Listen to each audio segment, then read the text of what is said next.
suatu fenomena.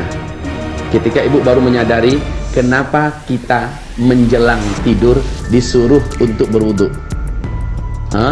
Kenapa kita menjelang tidur disuruh untuk baca doa? Kenapa? Bisa jawab enggak? Siapa yang melakukan itu, siapa yang membacanya, nafasnya langsung diangkat oleh malaikat dan dalam perlindungan Allah Subhanahu wa taala. Diangkat.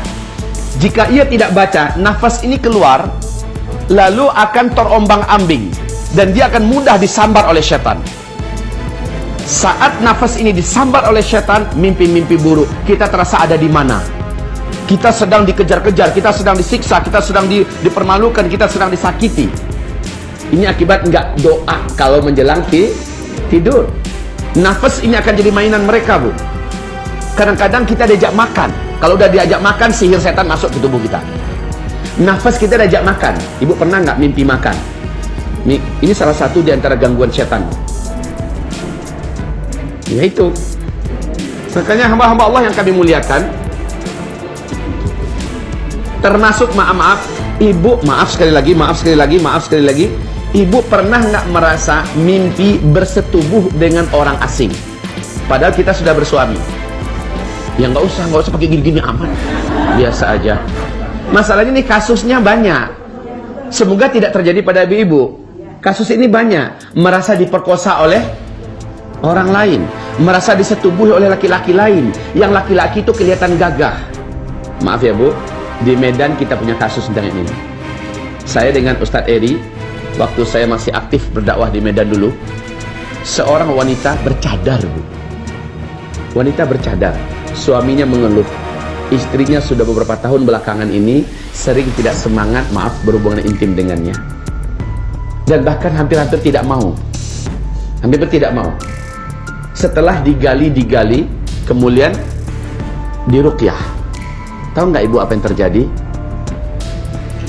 Ternyata di tubuh wanita ini, wanita bercadar ini, bersarang seekor jin jantan, setan jantan yang jatuh cinta kepadanya.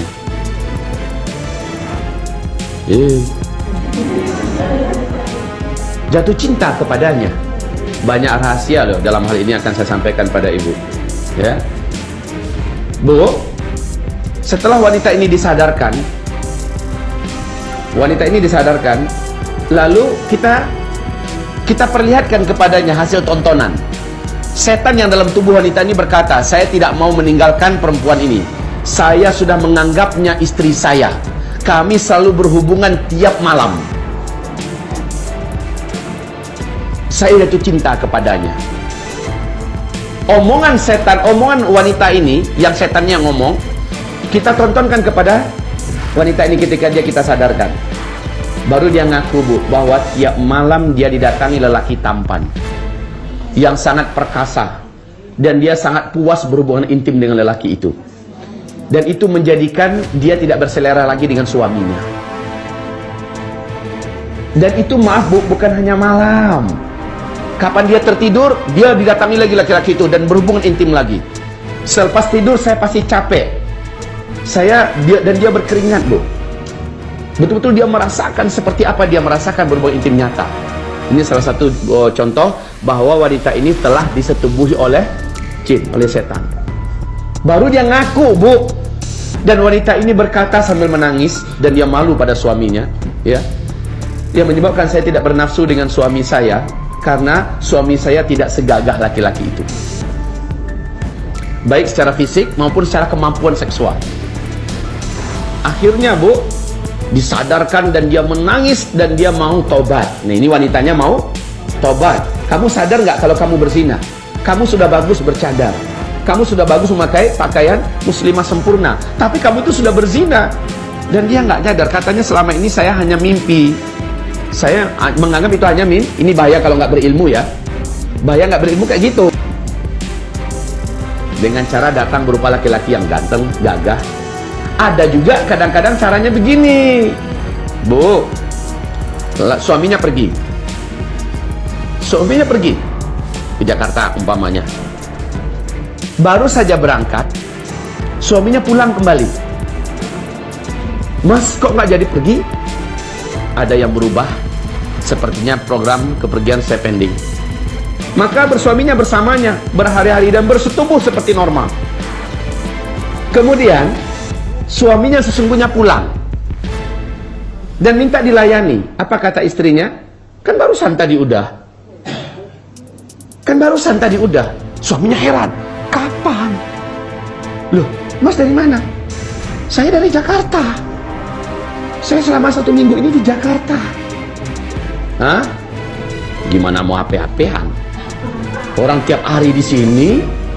Bahkan suaminya pun hampir-hampir dikatakan nggak pergi. Saya mau cuti habis, saya mau melepaskan rindu dengan kamu. Waduh, Bu. Mesra habis-habisan sehingga istrinya ini sampai nggak nyangka suaminya sekuat ini. Maaf ya Bu ya. Maaf ya Bu. Sekali lagi itu adalah makar setan. Nah, pada akhirnya kita kembali kepada kisah ini bahwa sang setan sering menjelma wujud suami kita yang pergi, lalu dia datang. Makanya Bu, mau ML tuh baca doa. Baca doa, insya Allah setannya nggak akan sanggup mendekati kita. Ya, ini asal semangat aja ngandelin. Oke, kembali kepada wanita bercadar tadi. Sekarang dia sudah tobat. Ya, lalu sekarang coba kamu hadirkan kembali wajah pasanganmu dalam mimpi, dalam tidurmu itu. Dia pejam matanya, dia mencoba menghadirkan wajah pasangannya itu. Ustadz, dia sekarang sudah datang. Nah, ini dia sudah datang Ustadz. Lelaki yang biasa saya bersetubuh dengannya. Kita amarkan, kita perintahkan baca Al-Fatihah berulang-ulang di depan laki-laki itu. Bacakan dengan suara keras. Dia mulai membaca, A'udzubillahi minasyaitonirrajim. Ini dalam rangka kami meyakinkan bahwa laki-laki dalam mimpi itu adalah jin, ya, adalah setan. Dan dia tidak percaya karena laki-lakinya ganteng, laki-lakinya gagah. Kami akan buktikan dia akan menjadi jelek sesuai dengan wajah aslinya. Sekarang kamu baca. Dan dia membaca. Dia baca, Bu. Karena kami biasa mengajarkan bagaimana cara meruqyah diri sendiri. Kami tidak suka meruqyah orang, nggak suka. Kami biasa meruqyah, mengajarkan orang meruqyah diri sendiri. Ibu ini kita suruh baca, Bu. Dia baca. Ustaz, wajahnya jadi jelek. Baca terus. Dia terus baca, makin jelek. Itulah aslinya laki-laki yang selama ini menyetubuhi kamu. Begitu, Bu. Akhirnya baru kami berhadapan lagi dengan makhluk itu. Ya, akhirnya laki-laki itu atau jin itu kami paksa pergi dengan menangis. Dia berkata, selamat tinggal sayang.